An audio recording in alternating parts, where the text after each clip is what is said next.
Ayun, what's up mga bay? Dumating na nga yung order natin sa Lazada na clip-on handlebar.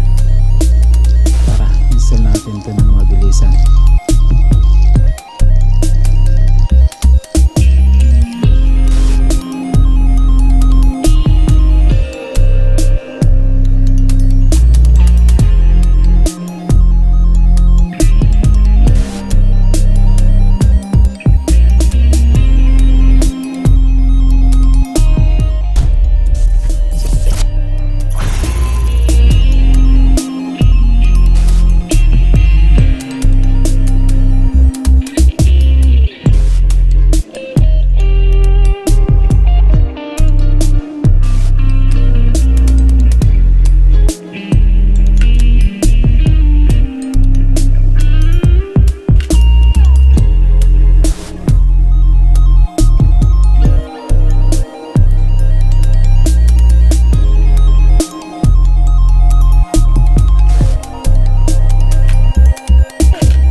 Kasi kung yung tamang position niya tatama sa fairings, kaya ang ginawa natin, pinabaliktad natin yung kaliwa dito sa kanan, tapos yung kanan sa kaliwa para medyo pataas ng konti.